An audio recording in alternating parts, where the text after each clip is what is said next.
Also, we have a pilot program that we're launching. So we have the 10 for 30. There will be two of them. The 10 for 30, there's a morning one. So that means 10 minutes of yoga every day for 30 days.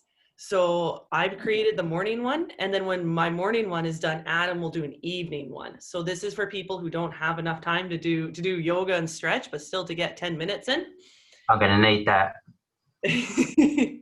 Good. So it's pretty much for Sam. And I want your feedback because the first 10 days has been for more geared like yoga for rocks or the 10 and 10 program, like more stuff on the ground. That's the first 10 videos. The next 10 videos is more standing stuff. And the last 10 videos is really, really simple, simple lunging salutations and stuff like that. So if you guys want to help me run through that, like you do it once or twice a day, shoot me an email or Facebook message every day, then like how you liked it, what you didn't like, what you did like, that would be amazing. Then when mine is done, Adam can do his because we want Adam's to sync with mine because his is the chill one because he's a lot more chill than me. I'm pretty spazzy, so I got the morning one. So I'll let you guys know about that after this. And we have questions and answers. Like if you guys have questions to rack Sebastian's brain about stuff, to like ask him all about his life's wisdom about everything, his yoga, his jiu-jitsu, everything. I have one simple question I like to ask is, Sebastian, what is the importance of the breath going in for the nose and out for the mouth, or just through in for the nose and out for the nose during whatever practice we're doing? Keep it nasal for as long as you can. If you have to breathe through the mouth, you shouldn't feel ashamed, but breathing through the nose is always preferable. I read a book where it says there was a doctor in the 50s, a research doctor, a scientist, and he could list over 30 benefits to nasal breathing compared to mouth breathing. So 30 benefits that you don't get when you breathe through the mouth that you get when you breathe through the nose. So always nose, except when you don't breathe through the nose. But like the rule is always through the nose, and you can break the rule, but then know that you broke the rule.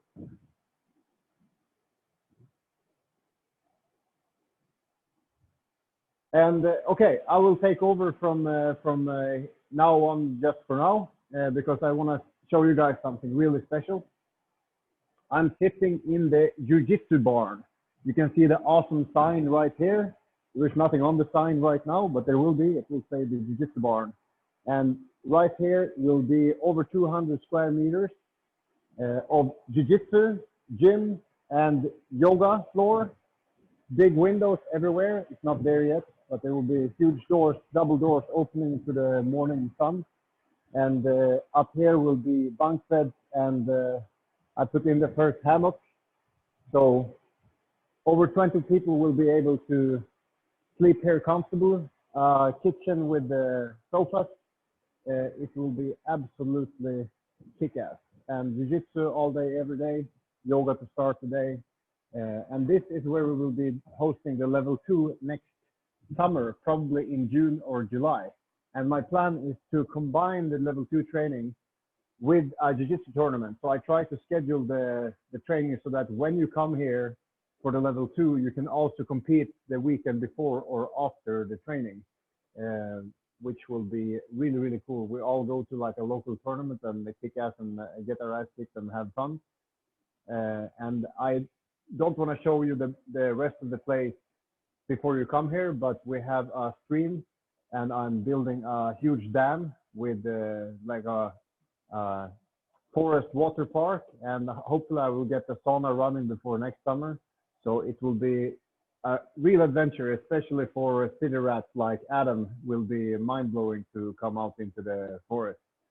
So that's the plan for next year. And talking about the level 2, me and Stine, who is almost halfway through her pregnancy, we finished recording the standard warm-up, the one we will do today. We recorded it yesterday, and it's being edited. So the level 2 will be up within maybe 6 weeks. It will be finished, and you will be able to do the level 2.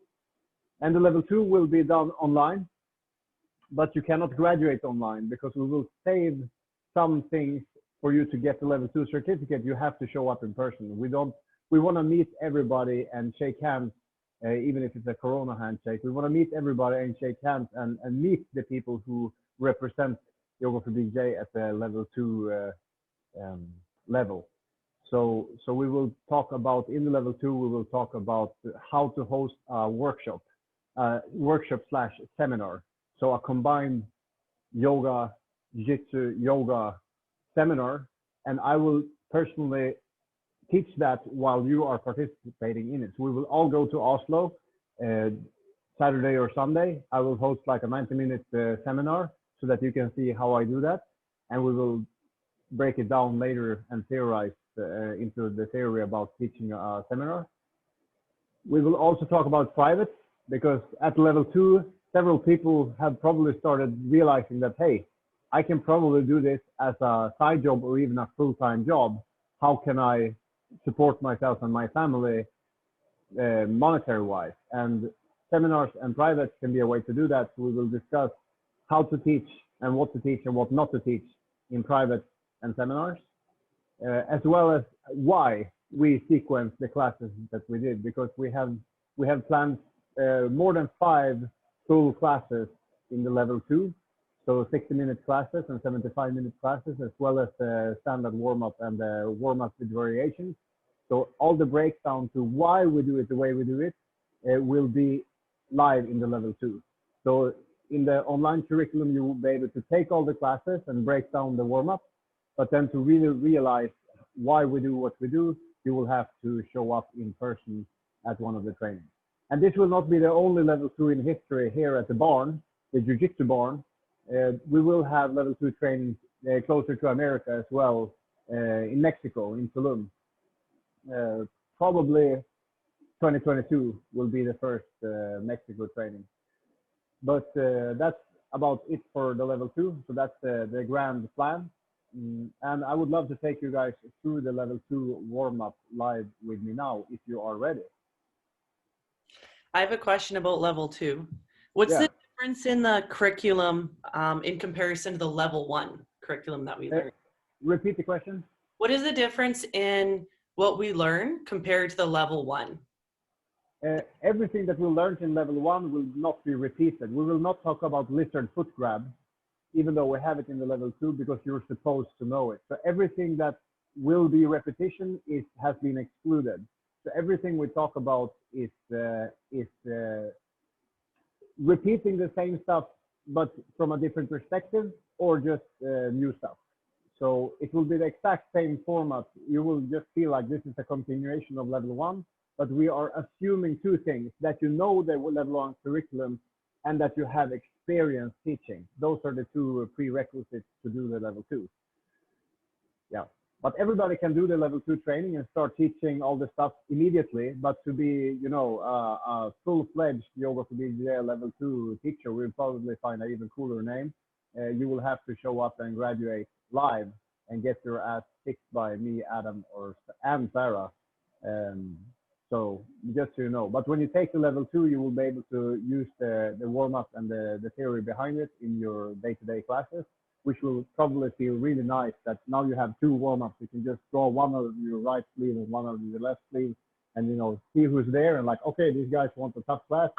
I have a tough class. So it will be great. Are you guys ready? All right.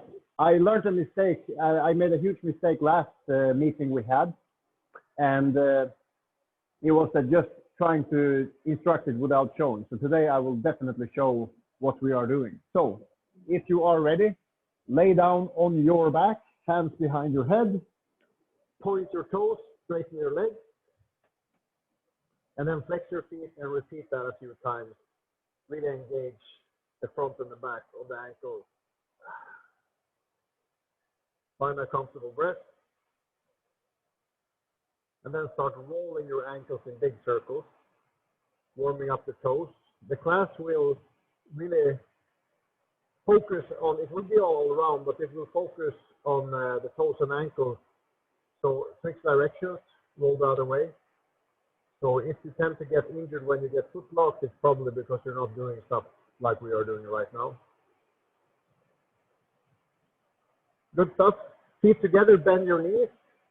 Big circles with your knees. So draw your knees in. Imagine someone is pushing your feet down for X-pass and you are pulling back in big circles. Waking up the core and the spine. Go the other direction. Switch direction of the circles. Keep your core engaged even when you push your knees away from your chest. Nice. And then wide feet wider than the hips. And windshield wiping your knees over to the right and tap your left knee in the air 10 times. And switch sides. Tap your right knee in the air. Internal rotation of your thigh. Stretching the front of the hip. Switch again. 10 taps left knee.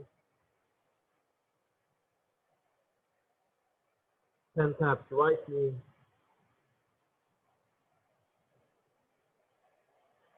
And then butterfly on your back. Catch your feet, wide knees, and then wiggle your hips from side to side.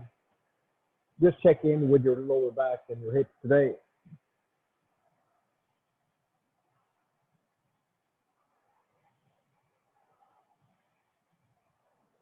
Next up, a spider lasso drill. So hold on to the feet, stretch the right leg out to the right, and pull your left foot in towards your chest. And then switch sides. So spider your left leg, lasso your right leg, and keep going from side to side. If you fall over to the side, no más problemas.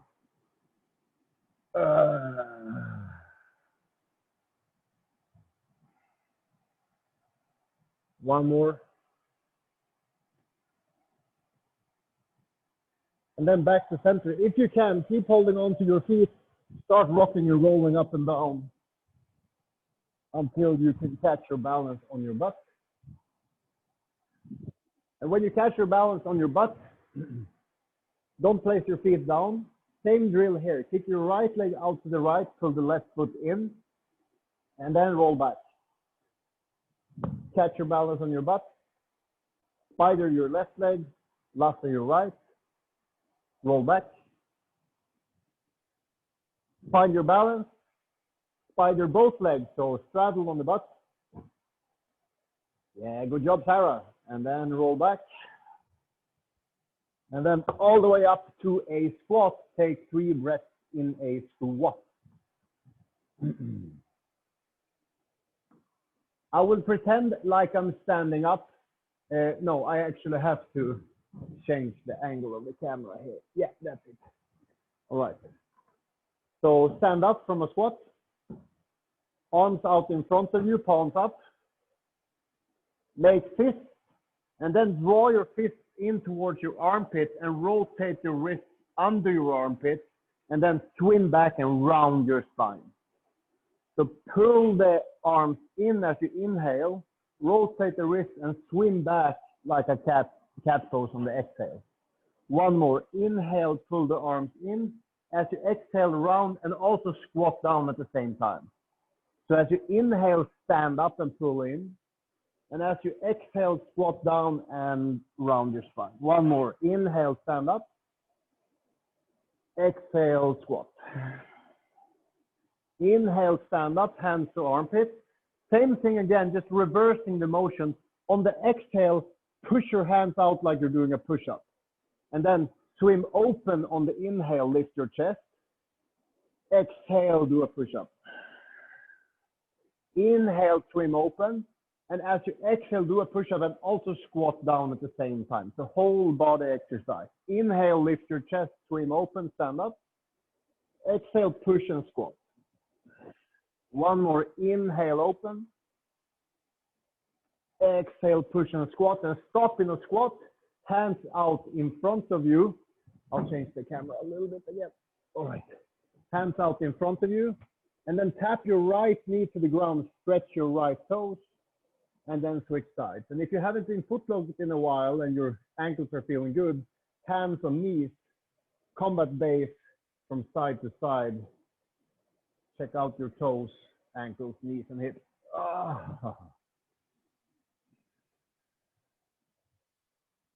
And then stop in the center, right hand to left ankle, left hand to left knee, lean away from the left leg and push the left leg, big side stretch through your left waist.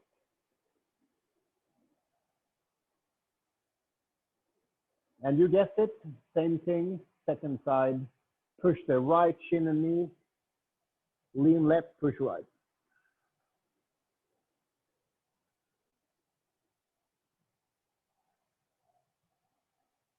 And then hands down, come over to your shins, interlace the fingers, arms overhead, palms up, lift the chest on the inhale, and on your exhale, drop your hips to the right, big side stretch.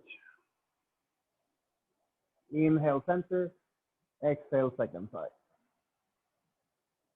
2 more on each side. When you come to center, you inhale. When you drop, you exhale. If you want, you can also look under the right armpit when you drop to the right and look left when you drop your hips to the left. Hips forward, lift up, squeeze your butt. Inhale, clasp your hands behind your butt. Exhale, stretch your arms and then sit down on your heels. Drop your chin to chest and roll your head from side to side. The sensation you're feeling can be labeled, I wish I did this more often sensation. Ooh. If your neck is a-okay, top of the head in the ground, roll on top of your head, warm up the neck. If you have headphones, it will pose a different challenge, but just a classic wrestler warm up, placing as much weight into the head as you need to warm up the neck. And then hands in the ground, back to turtle, take 3 big breaths in turtle. Keep your arms engaged, breathe down to your lower back. And then spinal roll all the way forward to a sprawl. So roll to the spine, drop your hips, bend your elbows, elbows in, reversing back to turtle. Same thing again, spinal roll to sprawl, but this time drop your right hips and look towards the left. And then reverse, same thing on the other side, roll forward, look right, drop your left hip. Imagine someone is double legging you and you don't want to kill your lower back when you sprawl. And then 3 more times, square sprawl, also known as cobra in yoga. Reversing. Drop your right hip.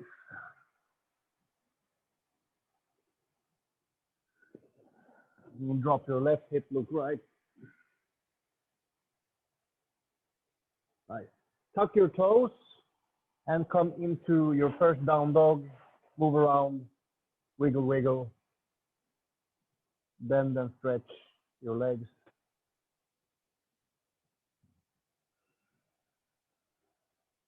Lift your heels and drop your heels to the right and push your chest back. So it's a down dog, but your heels are completely to the right. And then lean forward into your right hand for a big side plank, left hand up. Drop your left elbow, low side plank, right arm up. Forearm plank, hips down, chest forward. And then forearm plank, right hand, left hand, high push up, back to dog.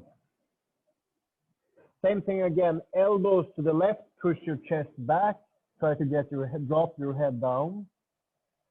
And then circle your right arm into a big side plank, right arm up.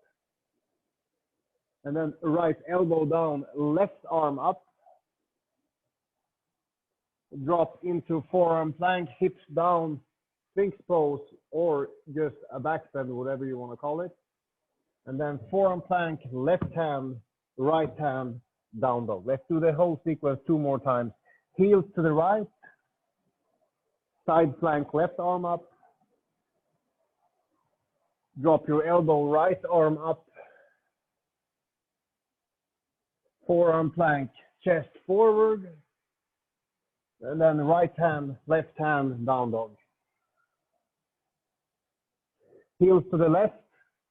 Circle your right shoulder in a big circle, side plank. Drop your right elbow.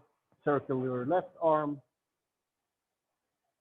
Forearm plank, back bend. Forearm plank, left hand, right hand, down dog. Good stuff. Bend your knees, lift your butt, drop your head and push your chest back. We call this one today deep dog. So the deepest kind of dog that you can do, belly to thigh, and then straighten your legs. Do that 2 more times. Deep dog into down dog. 1 more deep dog into down dog. Nice. Lift your right leg for a 3-legged dog and then do 3 rolling knees. So on the exhale, touch your elbow. On the inhale, 3-legged dog. Exhale, touch your elbow with the knee. Inhale, 3-legged dog. Exhale, touch the elbow and then step forward on the outside of the right hand, aka lizard. Right hand, handshake, drop your hips deep. Back knee down, right leg straight, right arm up, twist, spinal twist. Back to lizard, lift the back knee, stepping back to deep dog. Left foot to lizard, left arm forward. Right knee down, left leg straight, spinal twist.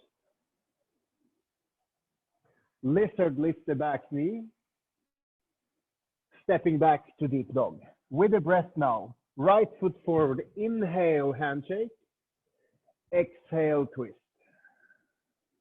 Inhale, lizard, lift the back knee, exhale, deep dog. Left foot handshake, inhale, exhale, spinal twist. Inhale, lizard, exhale, deep dog. 1 more. Inhale, handshake, exhale, twist.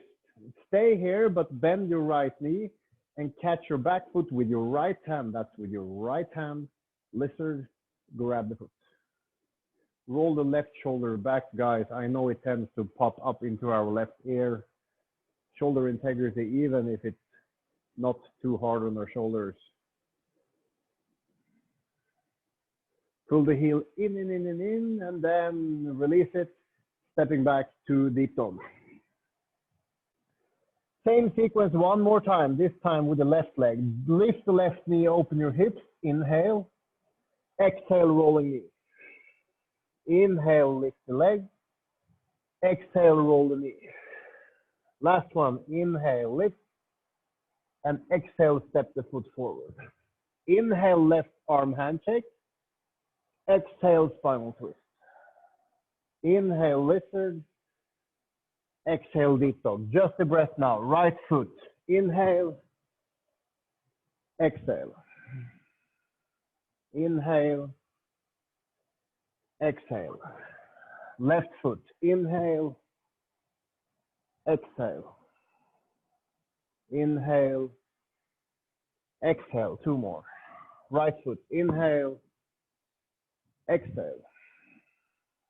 Inhale, exhale. Left foot, final one. Inhale, exhale. Stay here in the twist.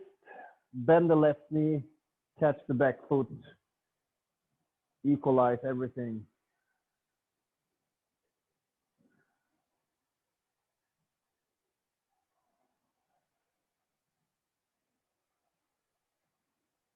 And then pull the heel in and release it back to dog.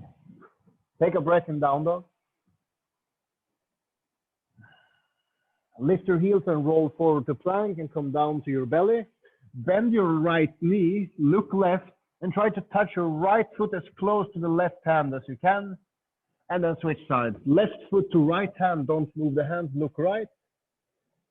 And then 1 more, right foot to left hand. Keep your left hand where it is. Sit up, left leg straight. Try to reach your left foot with your right hand. And then lift your hips high for a flip dog. Inhale here, and on the exhale, try to touch your left foot. Inhale, lift your hips. Exhale, touch the foot. Inhale, lift the hips, and then all the way down to the belly, start over. Left foot to right hand, look right, so this is belly twist. And then same thing on the other side, right foot to left hand, look left. One more belly twist, look right. Keep your right hand where it is, sit up, setting up for the flip dog, but first touch your right foot. And then lift your hips on the inhale. Exhale, touch the foot. Inhale, lift. Exhale, touch the foot. Maybe even circle the left shoulder. Inhale, circle. And then all the way down to your belly. Stay on your belly. Interlace your fingers behind your back. Lift your chest. Or just reach your arms back. Engage your whole spine. Lift, lift, lift. Even breaths through your nose. And then push back to plank, back to dog. Bend your knees and look forward. Float forward and land in a wide squat. Lift your chest in a squat. Lean into your arms and land softly on your chins. Leaning back, engaging the core in front of the thighs. Leaning forward, jump into a squat. Lift your chest. Jump back where we started to dog. With the breath, inhale, look forward. Exhale, float to a squat. Lift your chest, inhale. Exhale, land on your chin. Leaning back, inhale. Exhale, squat. Inhale here. Exhale, down dog. One more, inhale. Exhale, squat. Lift and inhale. Exhale, land on your chin. Leaning back, inhale. Exhale, squat. Stay in a squat. And sit down on your butt. Butterfly guard, feet together, wide knees. Hands behind you, lift your chest. And then drive your knees forward until they touch the mat. If you have to walk your hands, you do that. If not, if you don't touch knees in the ground, that's also fine. Sit down on your butt, reach your arms up, lift your chest. And then exhale, lean forward over your feet. Sit up, wide arms, catch your feet with the hands. And then starting over now with the breath. Feet together, butterfly guard. Hands behind you, inhale. Exhale, drive the knees forward. Inhale, butt down, arms up. Exhale, lean forward. Inhale, wide hands. Exhale, feet to hands. Boom. One more round, butterfly guard. Inhale. Exhale, knees forward. Inhale, sit down, arms up. Exhale, lean over your feet. Inhale, wide hand. Exhale, catch your feet and hold your feet. Find your butt balance and your core stability. And then when you let go of the feet, try to keep them here for as long as you can. Place both hands on either side of the right leg. Inhale here. And then exhale, heels down. Lift your butt. Lift, lift, lift, lift, lift your butt. Sit down. Catch your feet. Same thing on the other side. Hold on to your feet. Let go of the feet. Hands on the left leg. Inhale. Exhale, heels down. Lift the butt. And then sit down and comfortably and slowly find your way back into upside down guard and take 3 breaths. Let your spine and neck say, without you actually making those guttural noises.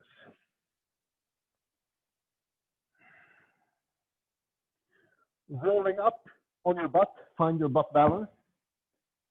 Heels to the right, S-mount. S-mount with the legs. Left hand behind you, make a big circle with the right arm, lift your hips. So kind of like flip dog, but not really. Sit down, don't use your hands. Back to guard, roll back to upside down guard. Find your butt balance. Heels to the left, S-mount. Big circle with the left shoulder. Ooh. No hands in the ground.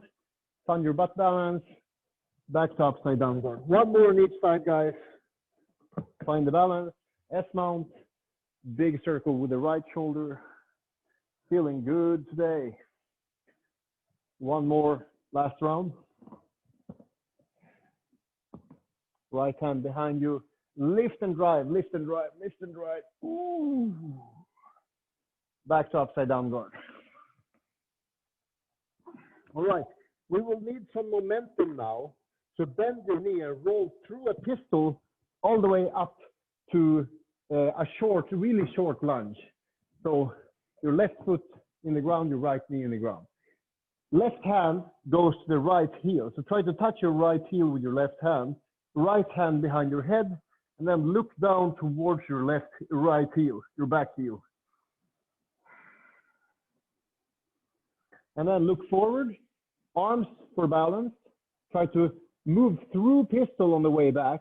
Fall as slowly as possible back into upside down guard. And then generate some momentum if you need. Roll through pistol into a short lunge, penetration step. Right hand to back heel, left hand behind your head, look down towards the back heel. And then through pistol, no hands in the ground unless you absolutely need to. Rolling back. One more on each side. Bend your right knee, left foot forward. Grab the back heel, right hand behind your head. This time focus on the back bend. So look up and lean back, lift your chest. Lean back, lift your chest. And then using your hands in the ground, if you need to, rolling back to upside down guard, and let's do one more. Left foot pistol, right foot forward. Catch the back heel, grab your head, and back bend. And then all the way back to upside down guard. And everybody roll up into a squat. Find your squat and lean forward into your crow pose. So bend your elbows, lift your butt, feet together. If you want to do more than crow, place the top of your head down, squeeze the elbows, lift your shoulders. And if you want to try for a tripod headstand, don't straighten the legs, keep them bent so that you don't fall over. Everybody, let's meet in crow and then jump back to dog. Up. Time for some bam bam. So just flow. Breathe when you can. Through the nose is optimal. Right foot out behind you. Inhale. Exhale, right foot to lizard. Kick the left leg through. And then step back to three-legged dog. And do a switch leg handstand. Don't kick your ceiling lamp. Left foot to lizard. Kick the right leg through. Reverse back to three-legged dog. Do a switch leg to start over. And then just keep flowing. Left foot through. Right leg to switch, and then left foot to lizard, kick through, left foot back, switch leg, keep going in your own pace, find your flow, keep breathing.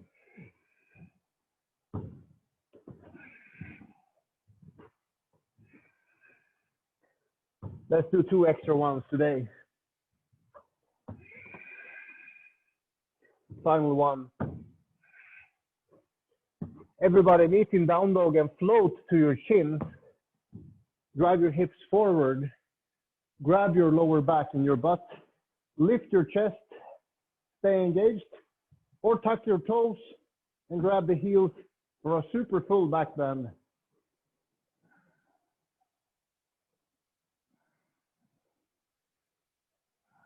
Re-engage everything. Come out of the pose. Sit down on your chins. One hand on the belly, one hand on the heart. Close your eyes. Check in on yourself.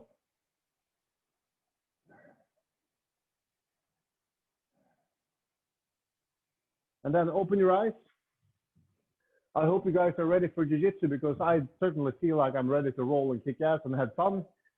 I feel so much more connected to my joints and my muscles. I feel like my body is awake instead of rusty. And that's why we did this. See you guys tomorrow before tomorrow's morning class, or see you next week, same time and day next week. Whoosh. How are you guys feeling? Sam, you first. Yeah, really good. Thanks, Sebastian. We like that. I like the variations of that, especially the last bit with the bam bam. I thought it was really cool. Yeah. Yeah. How was it different from the level 1 warm up? Just I think more just about getting your coordination a lot more than to the first one. First one's getting prepared and getting us going. With this one, I think really gets people's coordination, thinking, oh right, I better try and get it all together now. What I learned from the first one. That's from my point of view, anyway. I enjoy this one more for myself, but it's because I've been doing yoga for 10 years. So this is not something you could teach absolute beginners because it's, you know, you don't have time to explain everything in as much detail as they need. So this is definitely not meant to be a welcome class for beginners. This is when people are, you know, they know, you can see that people are running ahead of you in the sequence and doing, you know, they know what's coming. That's when you switch it up and do something like this. Melody, let me know what you thought. Melody Schmidt, yes. I really enjoyed it. I used to do like a level 3 really advanced yoga class, and this was really similar to what I used to do. Much more coordination and balance required. And so I really enjoyed it. Nice. Thank you. Rob.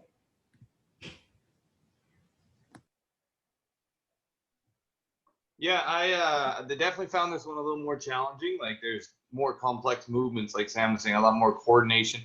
Some of the parts I loved, like the bam bam, I'll definitely be implementing. I really like that movement. You know, the wrestler's neck exercise. It's funny because that's something I was actually talking to Sarah about before. Is, you know, those neck rolls and bridging on the front neck and things like that. But yeah, a lot of stuff was very good, and some of the stuff was super challenging. Like the seated straddle stuff for me is next to impossible because my hamstrings are ridiculously tight, but it's a good challenge to work towards. Jonel UI.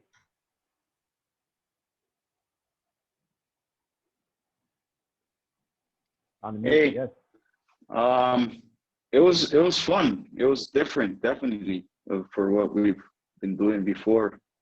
I'm happy that I could keep up with the fast pace because you had to have a knowledge prior to all the moves, and but I could keep it up, and that repetition for a while it started killing me. I was like, when is he ending? What's happening? But the couple last ones I kind of got the hang of it, and it was like, hey, it's kind of fun. You know, I'm warm already. I'm getting the heat. You know, give me more. I'm ready. So it was fun. That was definitely fun. A couple of things comes to mind after you guys have spoken, and that is why it's so super important to keep challenging yourself is to be able to relate to people coming into your class for the first time. So you guys felt like beginners now, and that's exactly how people feel when they come into your class. So if you constantly look for new challenges, you will stay in the same frame of mind as your students have, and you will be a great teacher because you can relate. The best teachers can always relate. Yeah, I think that's I don't have to say anything else. I had something else on my mind, but that's the main thing. When you practice, when you keep practicing and challenging yourself, you will not only improve yourself, but you will also become a better teacher. Any other questions that you guys have about the level 2 training or your classes in general? Any issues you have that you want to talk about? Feel free. I'm open. Not Sam. Rob, oh, go ahead.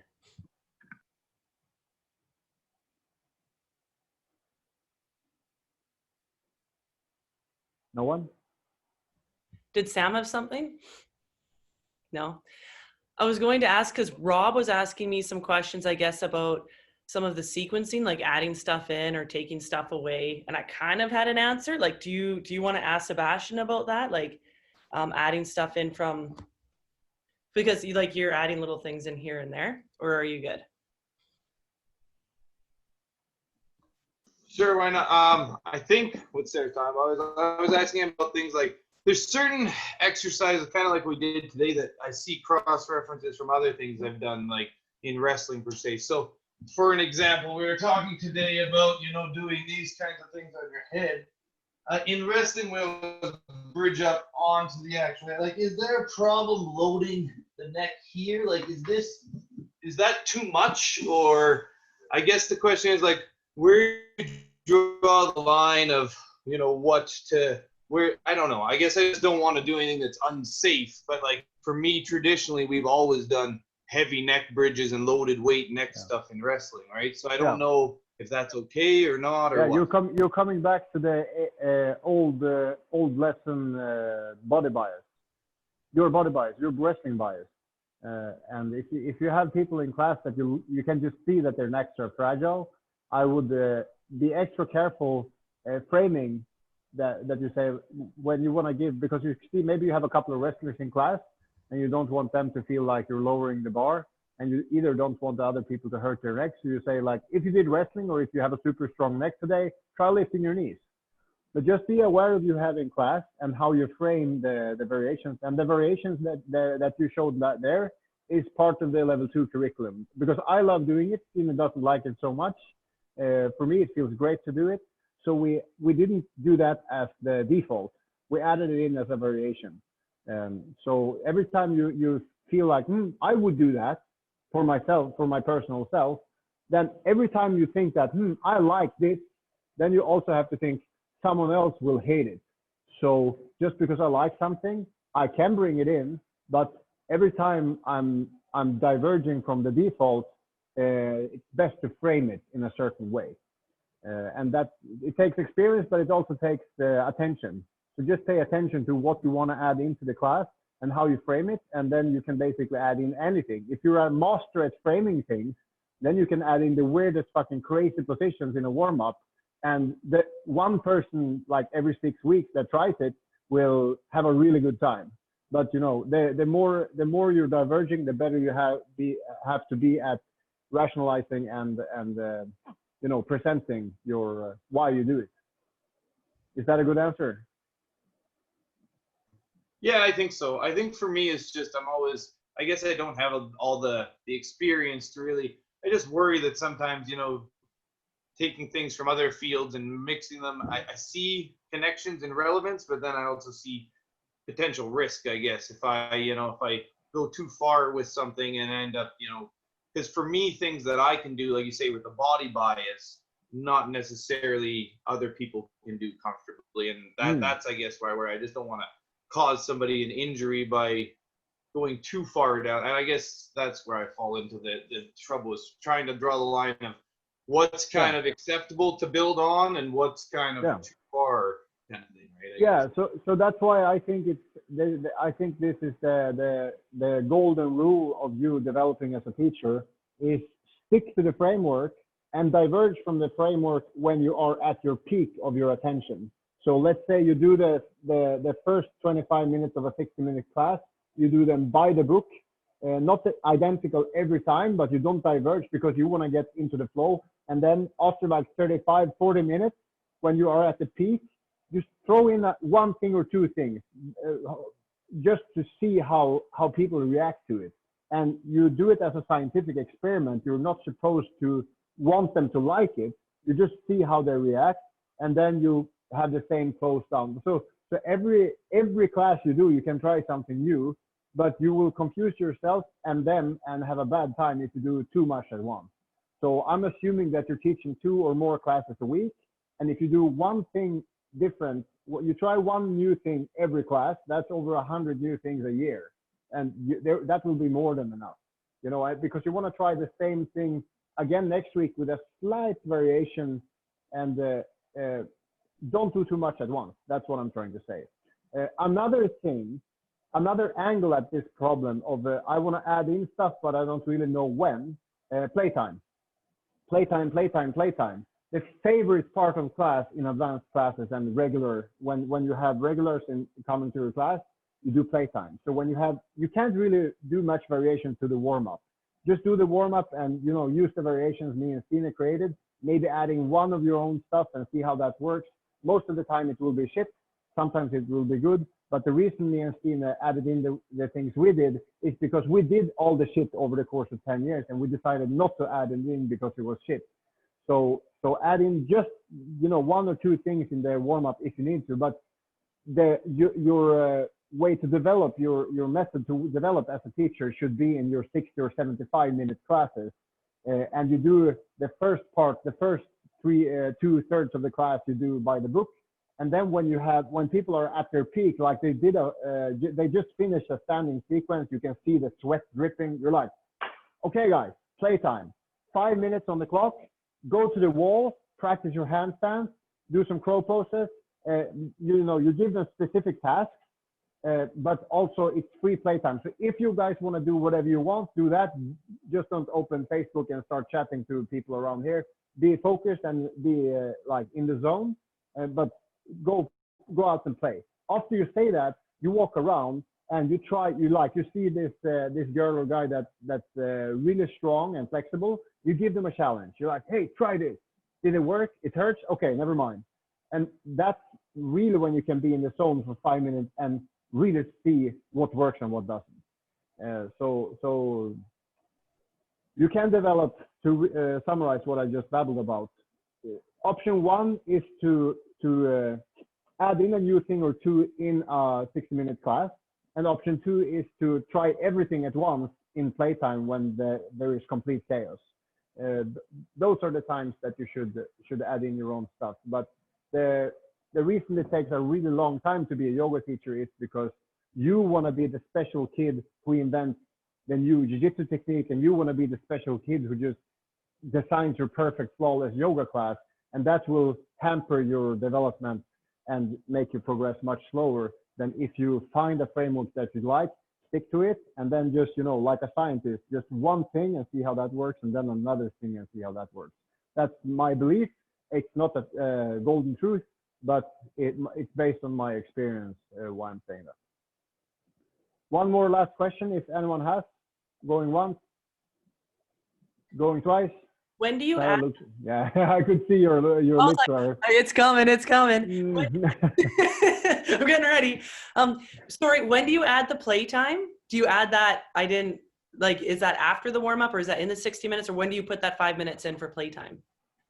After the strongest standing sequence, before you do the hip stretches and back bends. Okay.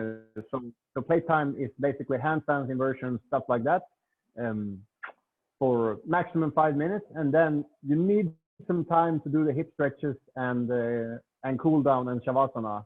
So don't overdo it with the playtime, because then you don't have the time to, you know, let people out of the room with a good feeling. You don't want people to go out like, ah. So after, in a 60-minute class, I would do playtime after 40 minutes, 40 to 45 minutes, and then 15 minutes for cool down. Okay, awesome. All right, guys, thank you so much for coming. I have to take in the ponies because we have 1 inch of rain here in Norway and they are soaking wet. So I'll just run down and get the ponies in. Thank you guys so much for coming, and I'm really happy to see you guys again. And for all of those of you who couldn't join, thank you for watching the video. Thank you for doing the warm-up, and I'll see you guys next time or in the level 2 curriculum. All right. Oops.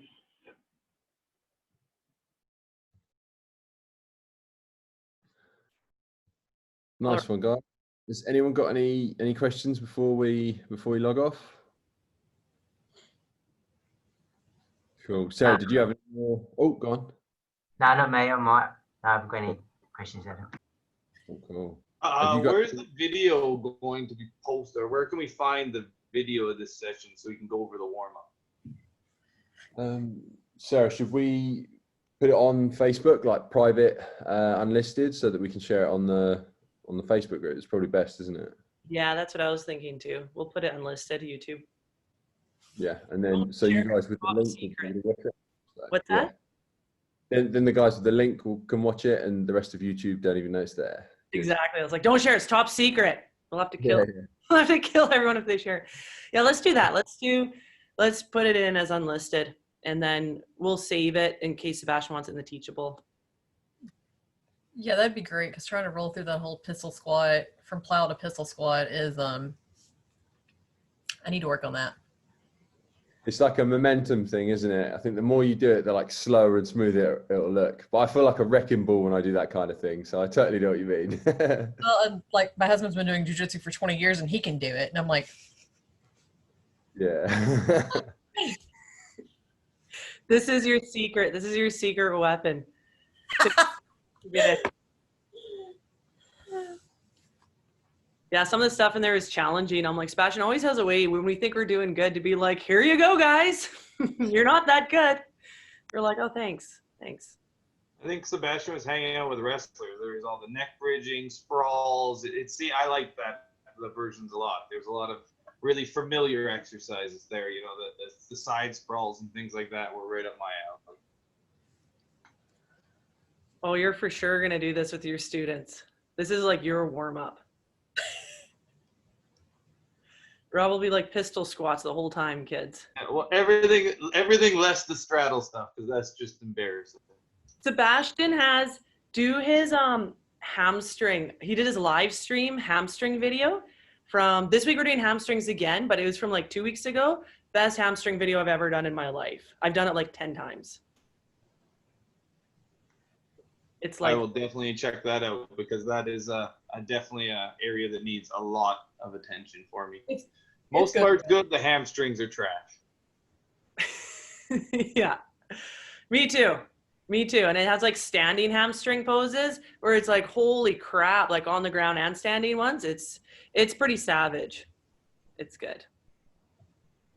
Yeah, luckily hamstrings is a thing you can stretch without having to do much. Like you can, if you're chilling out in the evening, you can stretch your hamstrings always. Like I'm always trying to stretch something because I'm quite fidgety anyway. But like I find that I can just sit in hamstring stretches and just, yeah, put a TV show on or check Instagram or whatever, and it helps. So I normally just pick a few and just chill out that way. Yeah. Yours are so flexible. You're like 15 feet tall and you can grab your toes when you're on your back. It's just an illusion. It's because the legs are long. That's all it is. Well, they're long. So I'm like, how the hell are you doing that? When I saw that picture, I was like, what the hell? So I'll show you guys how to find the 10 for 30. Who wants to rip through that program and help me out? We got Sam, Melody. yep. Adam, thanks, Adam. Oh, unreal. Everybody's going to help me out. So I need like honest feedback because some stuff I'm like, I don't know if this is too much or if this is not enough. Like, because I've been in this program for so long, you know, when you look at a word for 4 years, for like a couple minutes, you don't know if it's spelt right or wrong. That's kind of what happened in the program. I don't know if it's spelt right or wrong. So I'll share my screen. You guys can see how to find it. If you go into everyone can see my screen? Yep. If you go into your back office of your, like obviously your account, and just go to the search. So this is in the yogaforbjj.net. Go into the search, then you will see a gray box, 10 for 30 pilot. And there's the intro. Here's all the videos. Don't mind the editing. As I move through the videos, our tech team was adding new frames and stuff. So don't worry about that. Just look at the content and what I do and all that jazz. So that would be amazing. Will do. It's a lot of pressure. If this looks good, it's going out to the world, you guys. So it's the feedbacks. Would they be in the boxes when we do the videos? Is that where you want the feedbacks to be? You know what, Sam, I was trying to enable comments, but I wasn't able to on these ones, I don't think. Okay. So you can just shoot me a message. It'd probably be better if you shot me a message so everyone doesn't hear how much you hated that class. Yeah, so just shoot me a message on Facebook or email or whatever. But yeah, that'd be amazing because I think it'll be really big when we launch. So mine will be the morning program. Then when mine's finally done, Adam's been waiting forever for me to be done. He'll do the evening one. So the goal is you can wake up to 10 minutes and then Adam will sync his to mine. So if we're doing, your first day is like lizard with spinal twist. And then Adam's in the evening will be something similar, but a lot more chill. So they'll sync up. I think that's an awesome initiative because, like me, I work 16-hour days. So just fitting it in is hard. So 10 minutes at the start and finish of the day is really realistic and manageable. So I like that. Awesome. Yeah, I remember you telling me that. So I was like, I think a lot of people are like that. Even 20 minutes is too long, 60 minutes is too long. So it's trying to like integrate it into the lifestyle. And it's never been done before. Like the 10 and 10 is the biggest program, but I think people get tired of it after a while. So Adam and I are hoping to hit this one out of the park. But yeah, you guys can be honest. I'm sure Adam will do the same thing when you film your pilot. We'll run it and then give you feedback. Yeah. Our goal is to make it the biggest one on the website. We're not competitive at all. Cool. All right. So yeah, you guys can do 1 video a day, 2, 3. I'm not stopping you. One attack for me at the moment, obviously, because I'm now going back to work. I have to get up pretty early to try and get the yoga in. Obviously, we're trying to learn to do, obviously, the teacher's training. And I'm thinking, I've literally only got 10 minutes, so that'd be really good helping out to just keep things, you know, topped up, really, Sarah. So. Good. Yeah. Fit that 10 minutes in. Like I said, like the first 10, I think would be good as it like the first 10 build on each other. So it's like designed for bigger people too. So we move through lizard. Then the next video, we move through the same thing, but lizard with the foot grab. And then the next 10 minutes, or the 1 to 10 is all on the ground. And then the 10 to 20 is ones I have the most questions about. Because sometimes I don't like something and then Adam's like, that'll be sick. And then I'm like, you're so wrong, but I'll try it. And then it's amazing. So I don't like the 10 to 20 that much, but I want to hear your guys' feedback. And then the 20 to 30, the last 10, I took, Adam and I are doing a sequencing course with Jason Crandall. He's one of the, I think he's one of the best yoga instructors in the world. And I asked a question about the program. So the 20 to 30 is how he suggested to do it. So 1 to 10 is more like stuff on the ground. 10 to 20, I have no idea. I want to hear about your guys' feedback. And the last 10, so whichever one that we like more, that's how I'll design the whole course. Or maybe it's good how it is. Don't know. It'll be good. We'll get you better than your husband, Melody. Well, he'll be in teacher training later this month with you guys, so. Oh, will you? Yeah. Awesome. Yeah, so today's October. Yeah, it starts in 15 days. So you need to do it twice a day, morning and evening, so we can rip through this quicker and then I can hear your feedback. Well, I guess. Yeah, I can do that. Yeah, okay. It's only 20 minutes. 10 minutes in the morning, 10 minutes at lunch. It's not that bad. Yeah. You're going to be messaging all of us in a week, like, why haven't you done it? You said you'd do it. I'm sending you hate mail. Adam's like, bro. I'm like, what the hell, guys? This is a big job. I look so nice online and I'm actually just an asshole. I'm just kidding. Adam keeps us organized and centered. Don't put that up. Do that. It looks good. All right, team. That's all I got. Does anyone else have anything? Like, are you guys teaching? I know Rob's teaching. Sam, are you teaching? Yep, we're me and Dale are doing online classes with our academy at the moment. So Dale does the Monday, I do the Tuesdays. We're both obviously now concentrating on the online, doing the full class, and now just going back to the gym. So our gym's just open this week. We managed to just start getting the warm up in and getting the cool downs. So it's progressing nicely at the moment. So. Isn't it fun when you start teaching and everyone's like, this is magic? You do like the warm up and cool down, people are like, this is magic. Yeah, everyone's just like, everyone's just like, just saying, it's really helping and just getting the flexibility in my hips and stuff like that, you know. So, and the online classes is nice because we're suddenly getting people who've never really done jiu-jitsu before doing the yoga, and then they come to the class and do the jiu-jitsu because they've been like, oh, I want to know what it's all about now. So it's finding another place for us and trying to get the academy and getting more awareness for it. So it's been good. That's been really good. That's exciting. What about you, Melody? I can't remember if you're teaching or not. I've been teaching the full class twice a week. The 60-minute one? Yep. Nice. So every Tuesday and Thursday, I teach the 60-minute class before like our beginner jiu-jitsu class. So. Have you added any variations or just stuck with the general one? So mostly I take, you know, I'll switch it back and forth between stuff that Stina showed in her variations class and Sebastian's class. The only thing I've added that's actually mine is instead of from the high lunge, the twist off to the side. So instead of that, because I had a couple of people who were like, man, my knees are touchy. That's really hard on my knees. Mm-hmm. So what I did is instead of moving through the twist from high lunge, back into warrior two, reverse it, triangle, and then a side angle, the forearm on the thigh. And then from side angle, hand down, roll into side plank. And kind of change that up. And that's the only change I've made. Yeah. You just adjusted it a little bit, and it's been good, hey? Yeah, it has. And it's at least to me, but this may be just because I've done it for a while, it's easier to roll into side plank from side angle because you've already got the hand down. Yeah. You just windmill that hand down and you roll on the foot and you're there. But that may just be me. Well, That's pretty smooth. Yeah. Yeah. Because, I mean, you go, let me see if I can get my angle right. So, yeah, you can kind of see me. Yeah.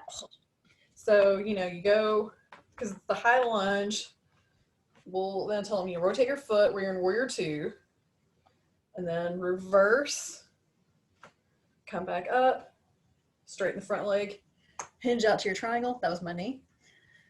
Back up to warrior two, forearm down to your side angle, and then just roll the right hand down, roll back on the outside edge of your foot, and you just roll back.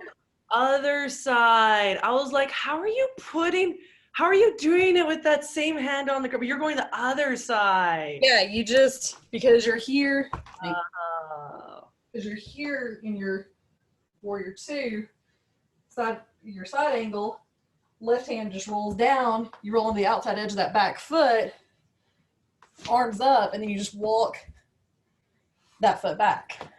Beautiful. That's really fun. So that's the only thing I've actually changed. Yeah. Well, if it flows nicely and you guys are warm enough that there's like no risk in any of the sequencing. Well, I mean, that I was like, when I looked and I was going through some of the videos, because I go back and forth through some of the videos on the Teachable, and there was one where it kind of moves through that switch the hand down and roll into side plank. And I was like, okay, if they've done that, then I'm probably okay. Yeah, exactly. It's kind of similar to what we did today too. Like when Sebastian was going to the plank and then the side, it's similar. Yeah. Things like when you teach them, it's like, I don't know, you'll teach it and people will kind of look, but then when you've done it a couple of times, they'll like flow into it and everyone does it together. I love things like that because everyone's looking around like, yeah, we're doing it. Yeah. Well, it seems like too, rolling into side plank like that, it's easier to get people there and to tell people that need to drop the knee, be like, hey, if you need to drop the knee, you can drop the knee here, and then just walk that foot back. And that seems easier to get people that are pretty new to where they should be. Mm-hmm. They're not like all defective in side plank. I'm like, I wonder if my students in Canada are really slow because I do the 45-minute class and then we never make it through the whole thing. So I have to take out the lunge with the twist and stuff. And I'm like, is everyone just really slow in Canada? I'm like, they move so slow and they look so confused. They're like, that was too quick. I'm like, I took out like 4 things and the class was still too quick. And I'm like, man, maybe it's just Canadians because you're ripping the 60-minute class no problem. And I'm ripping the 45 and I take stuff out. It depends. There's some days, like if I have some people that are kind of struggling with stuff, I'll take stuff out. Because I'm like, okay, if you're struggling with this stuff, let's just go ahead and skip some of the really hard things. Yeah. But So that's it like, kind of sounds like they'll do like the same standard stock class day after day and then just add a few variations, which is kind of what Sebastian was saying. You know, like, I don't know. Do you guys have issues keeping people like engaged and like, because that was the very first feedback I got starting up is I had a couple people who came in and said, we love this so much because our other yoga that we've always done is always the same and it's repetitive and it's boring. And we really like that your class changes every day, right? But like, it sounds like I'm the only one that's doing that. And is that crazy or what? Like, am I right or wrong in that? Because I come up with a whole new sequence every class. Yeah, I'm not teaching regularly like in classes at the moment, but when I was doing Sunday classes, I was teaching different ones every week. Yeah. So because I don't like just to always do Sebastian's class with a variation here and there. I don't have a ton of experience. A lot of times I look to, like, the foundations week or something, and I take some stuff out of there or whatever, and I try to build at least a new class to keep people engaged. But it sounds like you guys, like, do you have any issues with people kind of getting bored, I guess, so to speak, if you're doing the same class over and over, or is that just my OCD and ADD or whatever it is, right? I think it's good you're adding stuff in there for sure. Like, that's what Sebastian was saying, like doing the template, but then adding different stuff in there, because it is hard to keep people really engaged. Yeah. Big time. So changing. But what I got from Sebastian, it sounded like he said stick to the template and then, like, just swap one thing at a time and see how that works. And so he sounded like he's doing much more small incremental changes, where, like, my classes can be, one day is all static, one day is all dynamic. I can be all over. One day's, focused on shoulders, and one day's all flow, right? So I don't really, I guess, have any kind of form or format to how I make the changes. So that, when I heard Sebastian say that, that's what kind of resonated with me, as I was thinking, like, maybe I should be sticking more to a standardized class and then just making small changes instead of doing a completely different class every class, right? So I guess that's kind of my question, is I'm just kind of curious where everyone's experience lies on that. Oh yeah. For me, yeah, like this, even taking the sequencing course, like, it's really hard to do it right, to make sure that the front has to be loose before the back bends, and this has to be warmed up before that. So the template sequences that we have, the 45 and the 60, I'm like, thank goodness, like, I still use them. So the students still get the whole all around practice of targeting everything and then popping in the variations. That's how I would do it. So the students get, like, the best experience of everything, and then adding in the variations within that. However, like, if you want to do like a shoulder stretching class, you can pull that from like Yoga for Rocks and run a shoulder stretching class.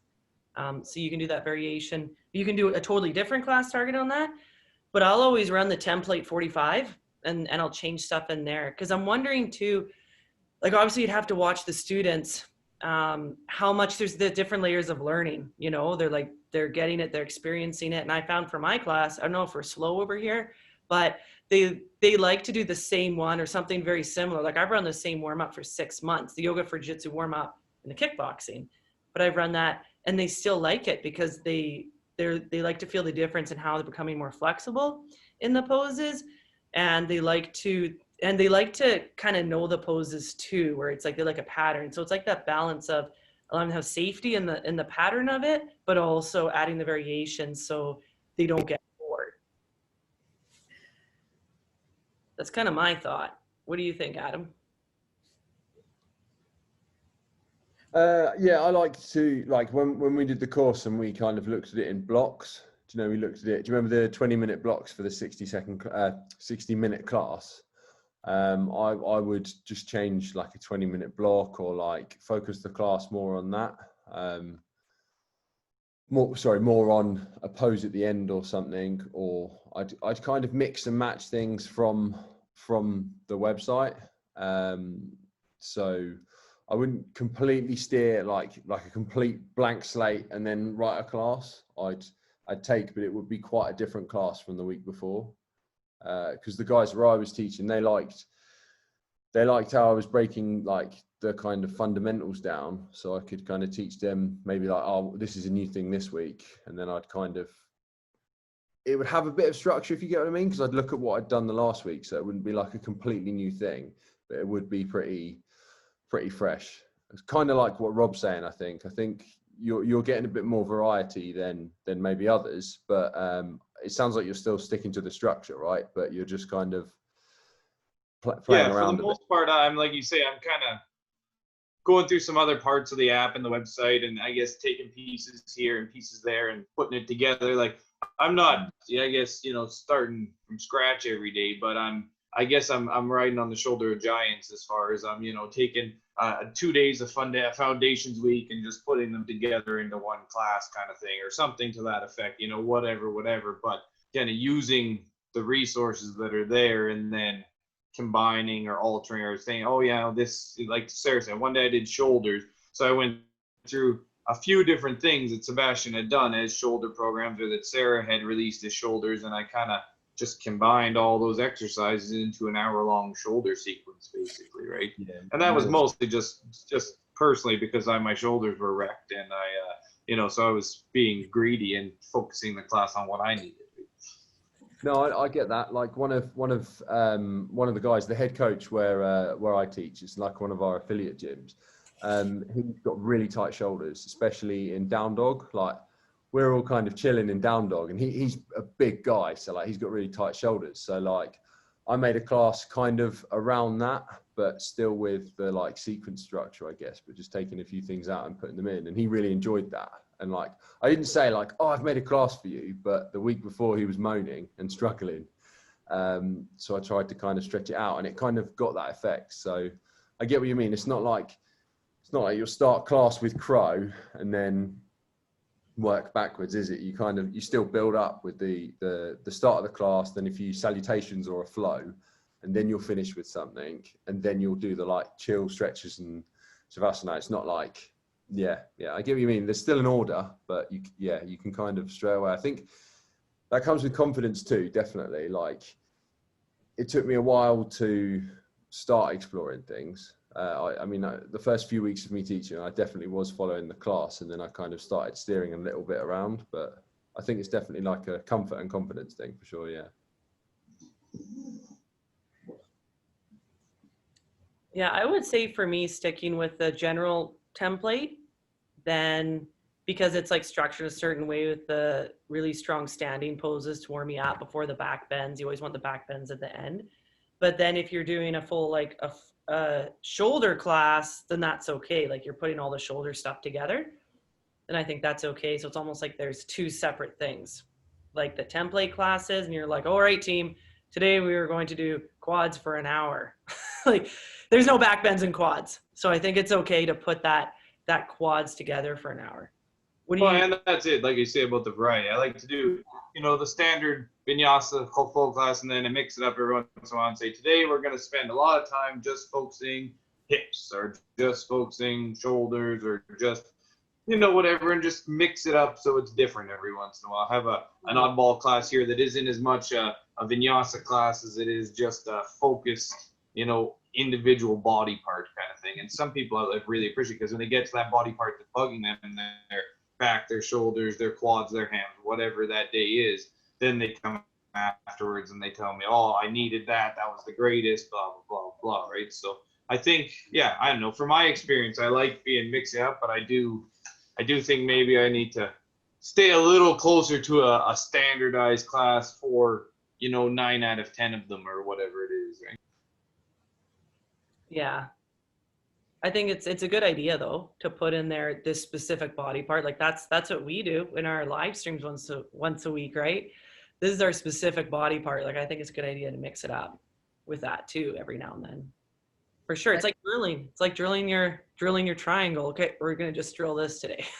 I guess kind of on the similar vein, like if I know we're gonna do a bunch of guard passing that week, here, let's go into Happy Baby and stretch one leg out to the side and then the other and do a bunch of hip openers. But don't really say that, but kind of add that more into like warm up, cool down, because jiu-jitsu's coming after that. So you might as well have your hips nice and ready to guard play. Oh, exactly. Even kickboxing, if we're doing a lot of kicks that day, I'll add in the standard warm up. I'll focus more on the twists because that's rotational strength. So that's kickboxing. Yeah, I mean, that stuff's still in, like the variations warm up and in different things, and you can kind of add it, but you don't like change that much of the class. Yeah. But you put it in that specific stretch, if that makes sense. Totally. I find the templates we've been given just a massive cheat. Like it's just an unreal cheat. Like after doing just tons of other classes, he had them on Glow, like all the different classes. I find our templates to be really, really interesting because sometimes we'll move through some of Jason's class and it's like sun salutations for 20 minutes and you're like, okay, okay. Or there's other instructors that just give her and go right into there. Like, is it Catherine Brudig?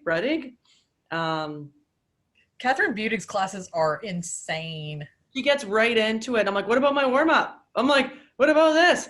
So there's like, so I find that our template is really like, we get our warm up, we get the workout, and then we get the cool. So it's like it's a nice template. It's not too boring, and we get a good warm up. Then we get to move into fun stuff. That's just what I love.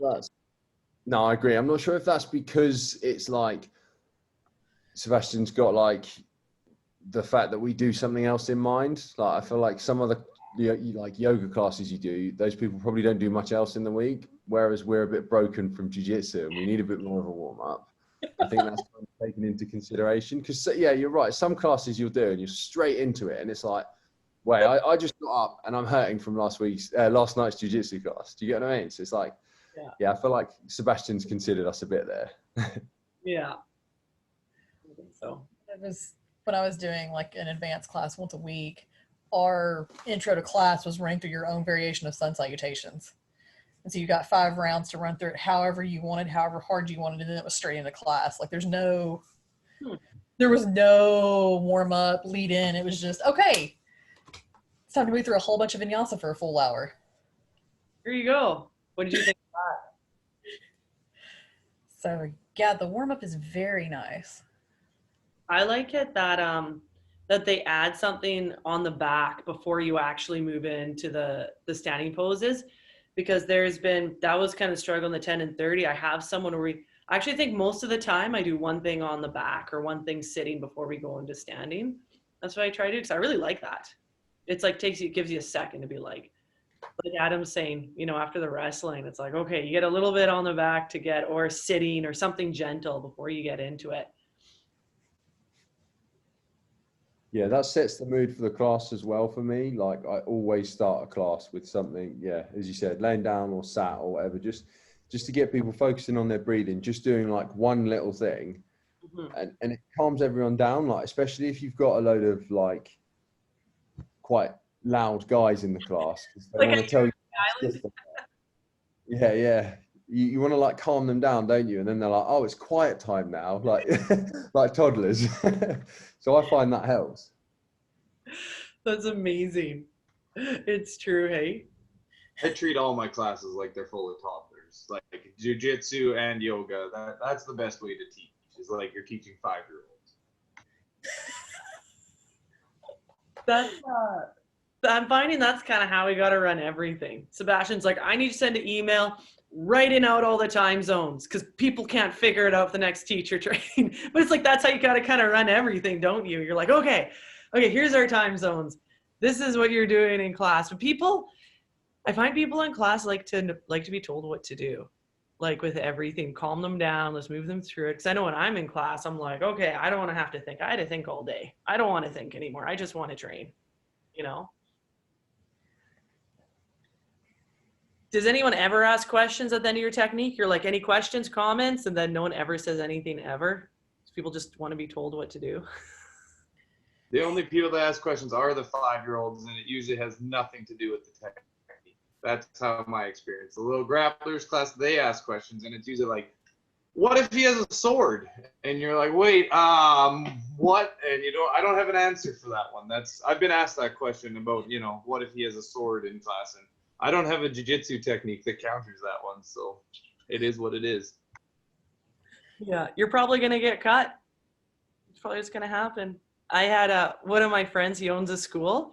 He was teaching kids class, and he never allows the kids to ask questions for that reason. And there's like a class, lots of parents. And then little Tommy just, kept doing this. Fine. He's like, I'll make an exception, right? And so he's like, what's that, little Tommy? And little Tommy's like, my uncle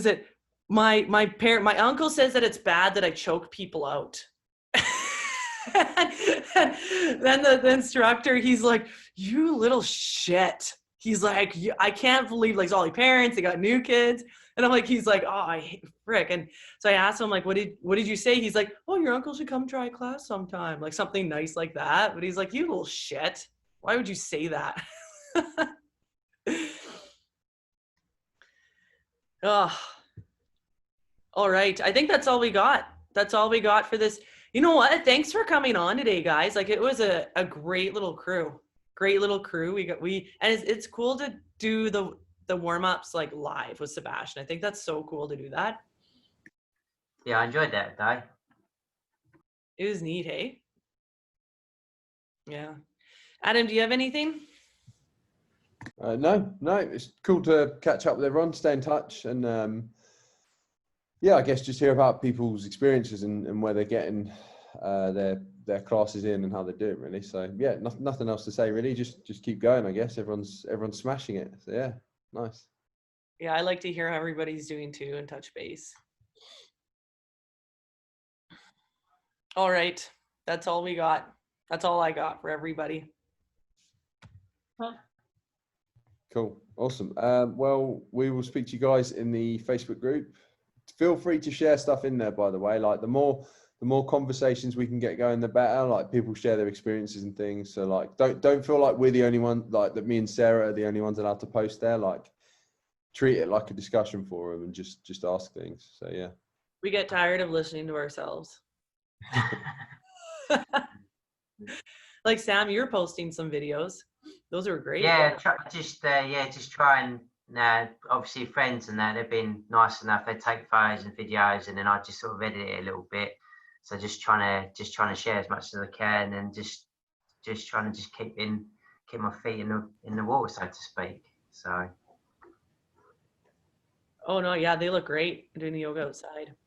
All right, everybody, have an amazing Sunday, and tell your job of today is to do one of the 10 for 30, and let me know how you like it.